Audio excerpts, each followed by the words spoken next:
On m'appelle Marie Boami.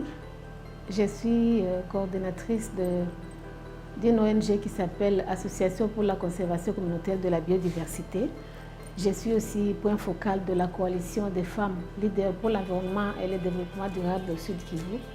Et puis, je fais partie de beaucoup d'organisations féminines au niveau de la province du Sud Kivu et au niveau de certaines plateformes nationales. L'environnement, c'est un tout. Comme je l'ai dit, dans mon organisation, c'est la protection de la biodiversité. L'environnement, entendre parler, ne signifie pas seulement la forêt, mais c'est beaucoup de choses. Voilà pourquoi je me suis intéressée plus à ce secteur-là qui touche tous les domaines de la vie. Le souci de voir comment l'environnement ne fait que se dégrader du jour au jour. Et il y a un silence total là. Il y a des communautés qui ne sont pas informées du degré de la déforestation, par exemple, ou des démolitions de certains systèmes. Et voilà, nous nous sommes dit, il faut quand même informer cette communauté. Il faut informer même la ville, parce qu'en ville, ce n'est pas tout le monde qui connaît l'environnement, c'est quoi, l'assainissement, c'est quoi. Et qu'est-ce qu'il faut protéger, qu'est-ce qu'il faut entendre par l'environnement. Voilà, c'est beaucoup de choses. Nous sommes dans la sensibilisation, en même temps, nous sommes dans les actions qui sont concrètes. Tout est parti d'un constat, que moi j'appelle un constat amer. Lorsque j'ai regardé comment les gouvernements, comment les dirigeants gèrent les dossiers de la conservation de l'environnement, les forêts, les eaux, les ressources naturelles, j'ai constaté qu'on avait tendance à laisser les communautés qui habitent ces forêts, c'est notamment les communautés locales et les peuples autochtones pygmées. Et là, je ne voyais pas vraiment comment on les impliquait. Et à un moment, on a commencé à les appeler à des ateliers, à venir assister juste. Mais je voulais quand même voir comment on les responsabilise un peu. Les difficultés sont nombreuses. Par exemple, il y a d'abord la grande difficulté qui est l'appropriation de certains projets par ces communautés elles-mêmes. Et il y a aussi ces problèmes de l'accompagnement qui n'est pas vraiment très suffisant. Nous avons aussi des problèmes financiers. Moi, je mets ça vraiment en dernière ligne parce que c'est le travail d'abord qui appelle des financements. Il y a aussi ces grands problèmes de la pauvreté de ces communautés-là. Vous savez, un ventre affamé n'a pas d'oreille. Vous pouvez vouloir bien implanter un projet dans un campement pygmée, mais ils vous disent qu'ils n'ont pas de terre. Voilà, il y a ces conflits aussi de terre qui a causé un problème aussi dans l'exécution de certains projets. Et nous, les femmes, quand on s'engage dans un secteur qui est prétendu comme un secteur masculin, c'est par exemple le secteur de la protection de l'environnement, nous avons des difficultés à parler de ces problèmes et à nous faire entendre sur le terrain parce qu'on sait que c'est un domaine, la femme ne peut pas aller dans la forêt. D'ailleurs, dans ma province, il y a des territoires où la femme ne peut pas accéder à un carré minier.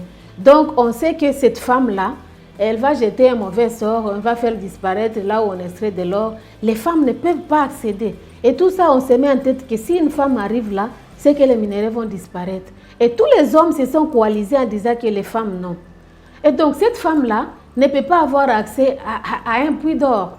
Cette femme-là, on ne peut pas lui demander au moment où il y a un exploitant qui arrive dans un village, qui veut exploiter. C'est rarement qu'on peut voir des femmes être appelées dans des réunions. Et donc la femme, la question de protection de l'environnement doit être gérée de manière vraiment différente parce que cette femme-là a aussi sa part de responsabilité et elle a aussi sa contribution pour la protection de l'environnement.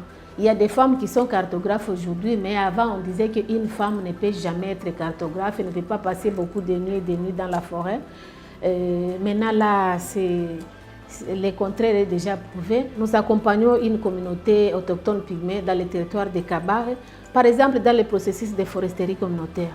Mais là, nous avons mis en place les activités, ce que nous appelons alternatives à la conservation. Voilà, nous sommes dans l'agriculture, agriculture vivrière, maraîchère, pisciculture.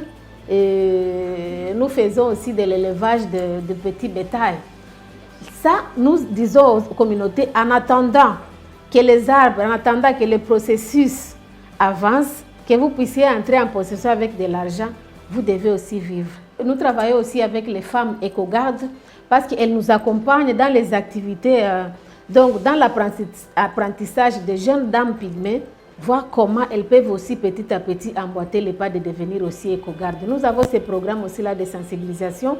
Il y a des émissions que des femmes éco-gardes animent ensemble avec notre organisation pour sensibiliser les filles autochtones pygmées aussi à commencer à devenir des éco-gardes. Voilà ce que nous faisons ensemble avec des communautés. Les perspectives sont nombreuses. Nous voulons voir cette femme-là, la femme de la ville, la femme du village, apporter sa contribution dans la conservation de la nature. J'invite toutes les femmes à se relever et à prendre les devants dans la gestion des ressources naturelles.